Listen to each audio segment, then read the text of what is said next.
सिद्धार्थ जी, ये बीजेपी को इतना ऑब्सेशन क्यों है राहुल गांधी से? पहले राहुल गांधी के बारे में, राहुल गांधी के पूर्वजों के बारे में, राहुल गांधी की वर्तमान, उनके भविष्य के बारे में, उनकी जाति के बारे में। अरे काहे का लेना देना इस देश का? राहुल गांधी कौन सी जाति के हैं? क्यों आप लोग इतना ऑब्सेस्ड हैं? क्या बात है अंजना जी, हमें कोई ऑब्सेशन नहीं है राहुल गांधी की, और ना ही संसद के अंदर जब माननीय सांसद ने कहा था, ये टिप्पणी करी थी, तो उन्होंने किसी का नाम लिया था। पर 543 सांसदों में किसी एक ही व्यक्ति को लगा कि ये बात मेरी की जा रही है, वो तुरंत खड़े होकर के तिल मिलाने लग गए। अब कहीं ना कहीं तो चोर की दाढ़ी में कोई तिनका होगा, तभी तो ऐसा हो पाया।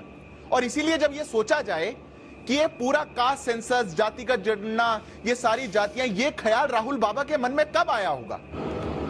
दोस्तों, ये लाइव डिबेट है। इस डिबेट में शामिल बीजेपी प्रवक्ता सिद्धार्थ यादव और कांग्रेस प्रवक्ता अभय दुबे और एलजेपी प्रवक्ता धीरेंद्र कुमार, दोस्तों गोदी मीडिया एंकर अंजना ओमकश जी और इन सभी तमाम प्रवक्ता के साथ ही वीडियो डिबेट शुरू होने वाला है। दोस्तों, इस डिबेट में बहुत सी सारी बातें हुई, बहुत तीखी सवाल पूछी गई, जो कि दोस्तों राहुल गांधी के लेकर बहुत सारे तीखी सवाल पूछी गई।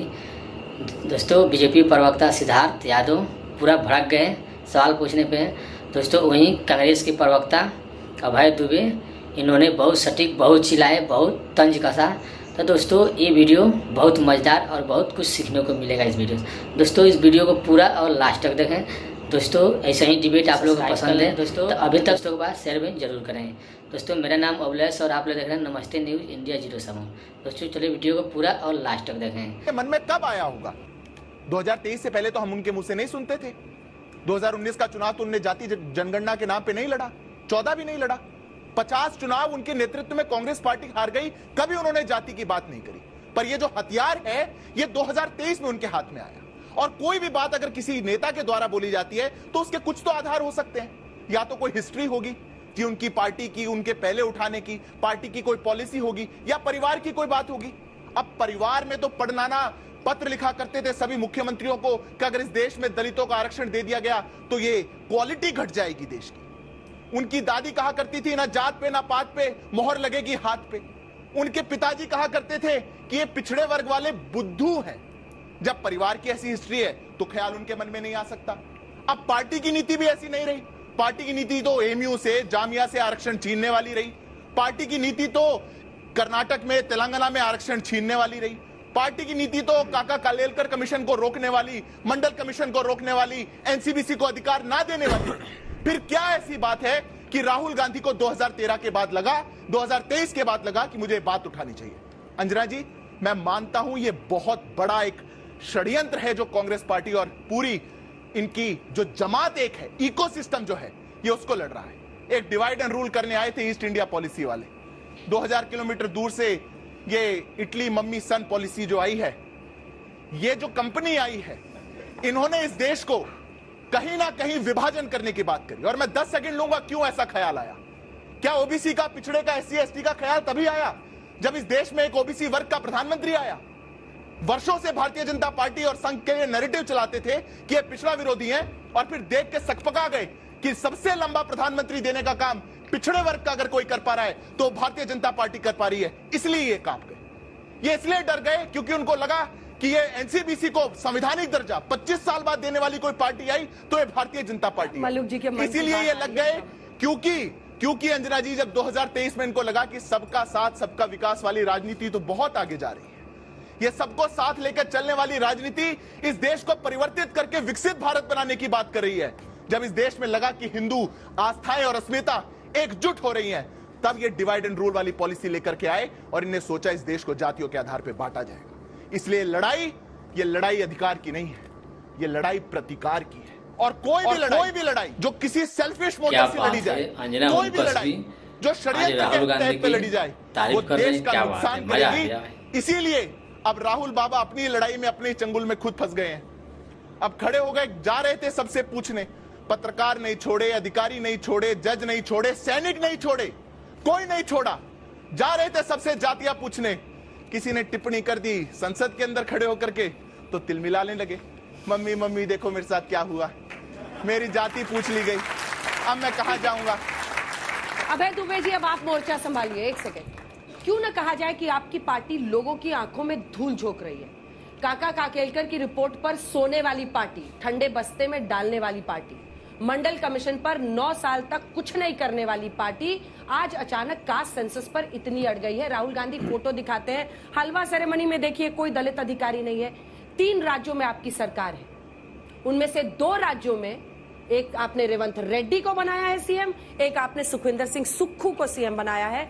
चीफ सेक्रेटरी तीनों राज्यों के देख लीजिए, वो भी तो अधिकारी हैं। एक दलित अधिकारी आप लगा देते। आप धूल झोंक रहे हैं, जाति पर बांट रहे हैं ताकि आपको वोट मिले।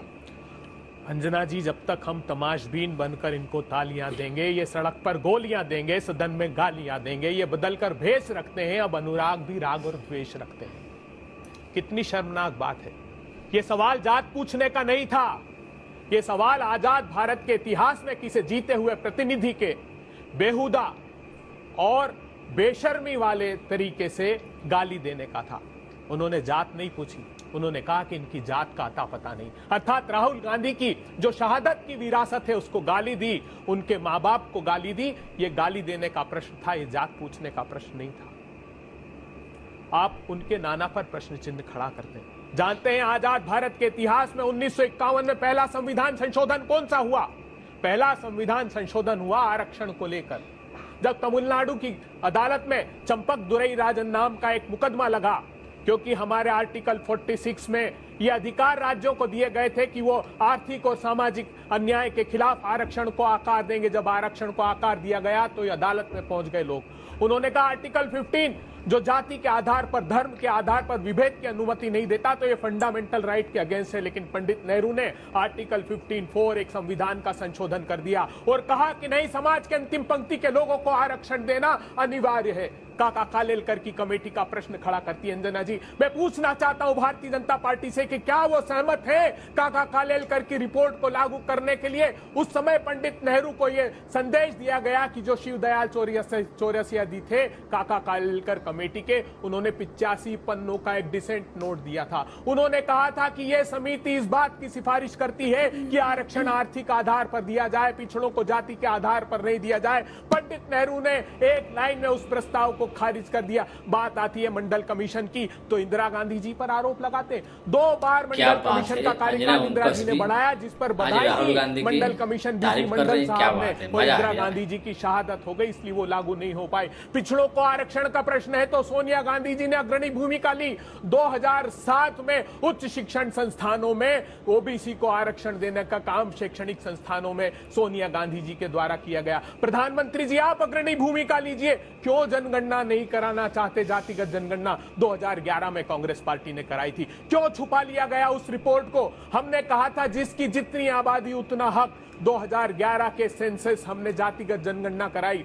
इन्होंने 2016 जून में जब वो पूरी हुई गणना, तो इन्होंने कहा अरविंद पनागरिया की एक कमेटी हम बनाते हैं। नीति आयोग के उपाध्यक्ष, उस कमेटी की 5 साल तक एक मीटिंग नहीं की, उस कमेटी का कोई सदस्य नहीं बनाया, उस रिपोर्ट को छुपा दिया। हम आग्रह करते हैं प्रधानमंत्री जी कि आप जातिगत जनगणना जो रिपोर्ट छुपाई है, कम से कम उसको जग जाहिर कीजिए। एक काउंटर क्वेश्चन है जिसके बाद आगे बढ़ेंगे। तीनों बात में आपकी समझ नहीं पाई। मंडल कमीशन आई 1980 में, 90 तक लागू नहीं किया, 89 तक लागू नहीं किया, इसकी क्या वजह थी? 79 में हाँ, जब साझा सरकार थी उस समय मंडल कमीशन आया। बाद से तो उसके बाद सरकार... 2 बार, सुनिए ना, 2 बार कार्यकाल पढ़िएगा मंडल जी को। हाँ। उन्होंने बधाई दी इंदिरा जी को। उसके बाद सुनिए, उसकी तकनीकी खामियों को दूर करने का जब समय आया, 31 दिसंबर इंदिरा जी की शहादत, उसके बाद इंदिरा जी की तकनीकी खामियां निकालने में 9 साल वहां लग गए। 9 साल नहीं, सुनिए ना, अभी 2011 में आपने सेंसस किया, कास्ट सेंसस 2014 तक लागू नहीं हुआ, तो किन वजहों से नहीं हुआ? मतलब जारी नहीं किया गया, किन वजहों से? मैं बहुत अच्छा प्रश्न अंजना जी ने किया। अगर आप अभी नोटिफिकेशन देखेंगे सेंसस का, तो उन्होंने कहा 3 साल कम से कम लगते हैं इस प्रक्रिया को आकार देने में। मोदी सरकार कह रही सेंसस की प्रक्रिया को। कास्ट सेंसस आप जवाब सुनिएगा मोदी सरकार का लोकसभा में दिया हुआ 11 दिसंबर 2014 का। उन्होंने कहा कि 30 राज्यों के 412 जिलों में इसका ड्राफ्ट पब्लिकेशन हो गया है, 10 राज्यों के 91 जिलों में फाइनल पब्लिकेशन हो गया है और उसके 3 महीने और लगेंगे इसको कंप्लीशन में। इसके मैं आपसे पूछ रही हूँ 11 से 14 तक क्या प्रॉब्लम थी ये बता दीजिए। आकार नहीं दे पाए थे। नहीं, 4 साल लगते हैं सेंसस के डेटा को कलेक्ट करके उसको फाइनलाइज करने में अंजना जी, और हमारी सरकार चली गई थी, इनकी सरकार ने कंप्लीट किया। मैं कह रहा हूँ 2 साल इनकी सरकार ने उसको कंप्लीट किया और सर्वोच्च अदालत में महाराज बनाम यूनियन ऑफ इंडिया में शपथ पत्र इन्होंने दाखिल किया। एक बात जो फैक्चुअली गलत नहीं है वो ये है कि 21 का सेंसस आप करा क्यों नहीं रहे साहब? दोनों बात पे जवाब दे देता हूं। कोविड गए हुए बहुत टाइम हो गया, पहले कोविड कहते थे, आप सेंसस करा क्यों नहीं रहे हैं? मैं दोनों बात पे जवाब देता हूं अंजना जी। पहली बात तो एक छोटी सी बात, अभी जोश जोश में कहते हुए कह रहे थे कि इनके राहुल जी के नाना के बारे में बोला गया। नाना के बारे में नहीं बोला गया, नाना इटली में, उनके बारे में किसी ने नहीं बोला। हमने पढ़ नाना के बारे में बात की थी, वो भारत के प्रधानमंत्री थे, उनकी बात की। तो थोड़ा जोश में थोड़ा देखना चाहिए, ज्योग्राफिकल एरिया बदल जाता है। दूसरी बात इन्होंने कहा, मैं एक बार आग्रह करूंगा ये दरवाजा यहां से बंद कर दिया जाए ताकि भागे ना, क्योंकि जितने प्रश्न पूछे गए हैं एक का जवाब पढ़े नाना ने क्या लेटर लिखा था, कोई जवाब नहीं दिया। क्या बात क्या आपने इंदिरा जी बोलती थी, कोई जवाब नहीं दिया, किसी बात का कोई जवाब नहीं दिया। फैक्चुअल बात बता देता हूं, इनके तब के मंत्री पी चिदम्बरम ने फ्लोर ऑफ द हाउस पे खड़े होकर 2013 में कहा कि if we release the data of caste census it will have dangerous consequences. Dangerous consequences. कोई 2 साल 3 साल 4 साल नहीं लगते थे, तय कर लिया गया कि हम ये डेटा नहीं निकालेंगे।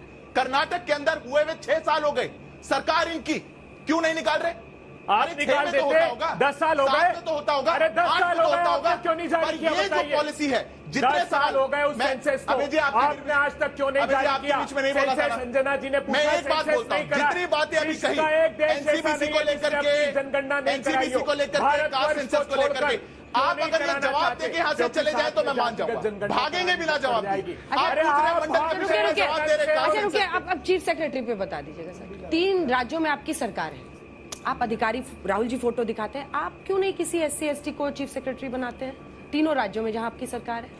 स्पेसिफिक क्वेश्चन है। अंजना जी बहुत स्पेसिफिक जवाब दूंगा। राहुल जी ने जो हलवे का प्रश्न खड़ा किया था वो हलवा पे मत जाइए, चीफ सेक्रेटरी। हाँ, चीफ सेक्रेटरी घूमेंगे। वो इसी संदर्भित विषय पर किया था कि ये लोग समाज के अंतिम पंक्ति में खड़े हुए लोगों के अधिकार मार रहे हैं। हमारी राज्य सरकारों में, हमारे नेतृत्व में अगर हमने अंतिम पंक्ति में खड़े हुए लोगों के अधिकारों का हनन किया हो तो बता दीजिए। हाँ। ये सिंबॉलिक उनका तरीका है। चीफ सेक्रेटरी का जवाब कैसे हो सकता है? बात सिर्फ चीफ सेक्रेटरी की नहीं है। हाँ। राहुल गांधी जी के प्रश्न ये है कि आपने अंतिम पंक्ति के लोगों का दमन किया, तो ये राहुल गांधी का प्रश्न थोड़ी दोहराने के लिए खड़ी हूँ, मैं आपसे एक प्रश्न कर रही हूँ। आप जनता को कह रहे हैं ना, आप पिछड़ों को आगे लाना चाहते हैं, वो कह रहे थे एक भी अधिकारी इसमें SC ST दलित समाज से नहीं है जो निर्मला जी के साथ है। मैं पूछ रही हूँ, आपके तीनों राज्यों के चीफ सेक्रेटरीज, कहीं पर भी आपने उनका प्रतिनिधित्व क्यों नहीं? आप you can lead by example ना।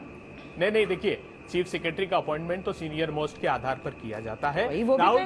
राहुल गांधी जी ने कहा कि 20 लोगों ने आपका बजट को तय किया, तो वो बता रहे हैं कि समाज के अंतिम पंक्ति में खड़े हुए लोगों की योजनाओं के साथ कैसा कुठाराघात आप कर रहे हैं। ठीक है, सीनियर मोस्ट को बनाना पड़ता है। मैं स्कीम वाइज, सीनियर मोस्ट जो भी हो, जो दशकों से रहा हो, उसको बनाना पड़ता है। सीनियर मोस्ट में पैनल तैयार होता है, उसमें से अपॉइंट करना होता है, लेकिन ये सवाल एक करके आ रहे हैं। धीरेन्द्र जी, सवाल ये है कि कास्ट सेंसस तो आप लोग भी कहते हैं कि करना चाहिए, सुन नहीं रहे, या आप लोग दबाव में है, क्या वजह क्या है? क्योंकि अब तो JDU और TDP ना हो तो इनकी सरकार ना चले। अंजना जी, सबसे पहले तो मैं कह रहा हूं कि हमारे नेता आदरणीय चिराग पासवान जी ने और हमारी पार्टी का स्टैंड बड़ा क्लियर है कि होना चाहिए गन्ना। जातीय गन्ना होने से बहुत फायदा मिलता है, लेकिन आरक्षण की दुहाई देने वाले की NDA की सरकार आएगी तो आरक्षण समाप्त हो जाएगा, ये अभय दुबे जी की पार्टी यही कहा करती थी। लेकिन कल जो सुप्रीम कोर्ट का फैसला आया है, तो सबसे पहले तेलंगाना ने बोला है कि मैं इसको लागू करूंगा, तो इनका कहा गया ये छद्म आरक्षण वाली बात। और ये जो राहुल गांधी जी कहते हैं अंजना जी कि ये चक्रव्यूह है, एक्चुअल में NDA का और आदरणीय नरेंद्र मोदी जी का व्यू ही इनको नहीं पता है। ये गोल गोल घूमते हैं, इसीलिए इनको NDA का सारा व्यू जो है वो चक्रव्यूह नजर आता है। और ये लोग तो बालक बुद्धि कहते हैं, तो मैं इनको यही कह सकता हूँ कि राहुल गांधी जी नॉटी हैं। किसी को क्या अब कुछ भी अब चिराग जी के लिए कोई ऐसा बोलेगा अच्छा लगेगा आपको? नहीं, देखिए, अब नॉटी कहना कोई गलत बात है क्या? मैं लोगों से पूछता हूँ कि नॉटी कहना कोई गलत बात नहीं है। मैंने ये तो तिवारी। नहीं कहा कि ये घमंड में है ये लोग, और यही अभय जी का घमंड उनको लोकसभा में जाके उदंड बनाता है। राहुल मैं गांधी आपसे एक प्रश्न जो पूछ रही हूँ उसको हिस्टोरिकल कॉन्टेक्स्ट मैं भी नहीं चाहती, मैं भी चाहती हूँ कि 24 पे ही बहस हो। लेकिन ये भी एक सच्चाई है कि 9-10 वर्षों तक जो मंडल कमीशन को लागू नहीं किया कांग्रेस ने, उनको खामियाजा भुगतना पड़ा। उसके बाद वो पूर्ण बहुमत की सरकार इस देश में बना नहीं पाए। क्षेत्रीय दल जो कि अलग अलग पार्टियां थी, जो कास्ट पॉलिटिक्स करती थी, ये सच्चाई है घनश्याम जी, जो कास्ट पॉलिटिक्स करती थी उनका राइज हुआ, उनकी सीटें बढ़ी और मतलब गठबंधन की सरकारें बनी। क्या उसी का कोर्स करेक्शन करने के लिए कांग्रेस पार्टी को यह लग रहा है कि जैसा यूपी में हुआ, दलित उनकी तरफ गए, आपकी तरफ ज्यादा गए, उनकी तरफ भी साथ में चले गए, उसकी वजह से इनको लग रहा है कि कास्ट जो लाइन्स है इस देश में उसको डीप करो, जीतो। नमस्कार अंजना जी, आपको, मेरे को, पैनलिस्ट को और इतने सारे युवा बैठे हैं, दर्शकों को, सभी को 3 बातें बहुत महत्वपूर्ण है। संसद में गाली नहीं दी जा सकती, किसी को आप माँ बाप की गाली नहीं दे सकते। अगर आम भाषा में किसी को कहा जाता है कि जिसके बाप का पता नहीं उसकी जात का पता नहीं, ये बात अनुराग ठाकुर जानते हैं। गाली की परंपरा है। क्या परंपरा है? मंच पे खड़े होकर आप मंत्री हैं, आप कहेंगे गोली मारो सालों को, ये मंत्री बोलते हैं इनके, और मोदी जी ताली बजाते हैं, पूरी भारतीय जनता पार्टी ताली बजाती है। उस समय जब अनुराग ठाकुर बार बार, उनको लगा कि वो चुटकुला सुना रहे हैं, बार बार साफ तौर पर राहुल गांधी को गाली दे रहे थे कि जिसकी जात का पता नहीं वो गणना की बात कर रहे हैं। इसमें 2 बातें हैं। जब वो बार बार गाली दे रहे थे, समूची भारतीय जनता पार्टी ताली बजा रही थी। उस गाली से देश के प्रधानमंत्री इतने प्रभावित हुए, जिस प्रधानमंत्री ने नीतीश कुमार जी के डीएनए के बारे में सवाल किए थे, नीतीश कुमार जी को गाली दी थी, पूरे बिहार में बाल और नाखून का टेस्ट किया गया था समूची जेडीयू ने, जो उनके सहयोगी है। एक परंपरा है भारतीय जनता पार्टी के लोगों में कि नाना को गाली दो, दादा को गाली दो। अगर मैं इनसे पूछ लूं, भारतीय जनता पार्टी के सहयोगी दल हैं, कि नरेंद्र मोदी जी के दादा का क्या नाम था, नहीं पता किसी को, यहाँ पे किसी को नहीं पता होगा, आपको भी नहीं पता होगा। ये क्या तरीका है? बाप दादा को गाली दे रहे हो, संसद में खड़े हो, दादाजी भ्रष्टाचारी नहीं थे, बीच में मत टोकिए। आपके दादा स्वतंत्रता सेनानी भी नहीं थे। आपके दादा जेल गए थे अंग्रेजों से लड़ते हुए? नहीं गए थे। तो बीच में थे ना, नहीं गए थे। भ्रष्टाचारी नहीं थे, स्वतंत्रता सेनानी 10 साल जवाहरलाल नेहरू जेल में रहे थे। जेल से उन्होंने डिस्कवरी ऑफ इंडिया लिखा, जो कि सब पढ़ते हैं। तो ये बीच में कोरा बहस मत कीजिए। दूसरी बात, जातीय जनगणना, 17-18 साल राज्यों में इनकी सरकारें हैं। एक राज्य बता दीजिए, यहाँ कोई भी बता दीजिए, क्या बात है? एक राज्य में जहाँ भारतीय जनता पार्टी ने कहा है कि हम जातीय जनगणना कराना चाहते हैं, तो बाकी लोगों से पूछ रहे हैं। मजा आ गया। ये अन्य लोगों से पूछते हैं। कांग्रेस पार्टी की यूपी, बिहार में उनकी सहमति से हुआ था, बता दे, उनके विरोध के बावजूद हुआ था। नहीं, आम तब सरकार में थे नीतीश बाबू के भाषण दिया था। आराम से उनसे बात करें। एक सेकंड, बिहार में विशेष, मैं नीतीश जी के साथ था उस समय जब विशेष राज्य की मांग हुई थी। कहने को इनकी सहमति से हुआ था। कहने को मोदी जी ने मंच पर खड़े होकर कहा था, क्या बात कर रहे हैं आप? एक सदन के अंदर बोल रहे हैं, बीच में टोकिए। ये देखिए, मोदी जी ने भाषण दिया। अभी जी एक मिनट, उस दिन का भाषण, अभी जी एक मिनट, 17 बीच में 17-18 राज्यों में भारतीय जनता पार्टी की सरकारें हैं। एक राज्य में एक मुख्यमंत्री ऐसा नहीं है जो कहे कि जातीय जनगणना करा दें। अंतिम बात, इन्होंने कहा, कांग्रेस पार्टी के ऊपर सही आरोप लगाया कि आप 10 साल मंडल कमीशन के रिपोर्ट के ऊपर बैठे रहे। यह भी सही है कि जब आपने जातीय जनगणना कराई 2011 में, तो 3 साल तक आपने उसको लागू नहीं किया। लेकिन उसके बाद अगर ये 3 साल तक उस रिपोर्ट पे बैठे रहे, तो मोदी जी 10 साल तक उस रिपोर्ट पे बैठे हुए हैं और हिम्मत नहीं दोबारा करा दें। हिम्मत दिखा रहे हैं घनश्याम जी, हिम्मत नहीं है दोबारा करा दें। आप क्या कह रहे हैं? 1 साल में जाति वो कह रहे हैं 3 साल तक, वो सच बता रहे हैं। खुद सरकार कह रही 4 साल ये आलोचना अपनी जगह पे सही है। आलोचना से बड़ी बात यह है कि घनश्याम जी ने हिम्मत दिखाई है। हिम्मत थोड़ी, जो साक्ष्य है वो तो है। वो कह रहे हैं कि आप 3 साल तक बैठे रहे। लोगों को चुनौती देता हूँ, नहीं, वो बता रहे हैं आपको। डिफेमेशन का केस करिएगा। डिफेमेशन की बात नहीं है। सरकार ने लोकसभा में जवाब दिया। देखिए, किसी भी आलोचना पर इतनी बड़ी बात नहीं है। मुख्य बात क्या है कि अगर आप ये एक सरकार 3 साल तक उस रिपोर्ट को जारी नहीं करती, बहुत लंबा हो, तो एक सरकार 10 साल तक नहीं करती है। 17-18 राज्यों में एक बात करनी है। तो पहली बात, संसद में गाली नहीं दे सकते, और दूसरी बात, इस तरह के से गोल गोल जलेबी। आप तो संसद में रहे हो, ये तरीका है बात करने का। आप किसी को भी बोलेगा तुम्हारी जात का पता नहीं है और तुम गणना करना, ये तो गलत है ना। इसकी जड़ में जाना पड़ेगा, गंभीरता में जाना पड़ेगा। दोस्तों, देखे आप लोगों ने कैसे बीजेपी प्रवक्ता और कांग्रेस प्रवक्ता दोनों कैसे लड़ गए। तो दोस्तों, ऐसे ही लाइव डिबेट के लिए आप लोग इस वीडियो को ज़्यादा से ज़्यादा शेयर करें। दोस्तों, लाइव डिबेट हम आप लोगों के लिए लाते रहते हैं दोस्तों, तो ऐसे ही वीडियो के लिए अपने दोस्तों के पास शेयर भी जरूर करें दोस्तों।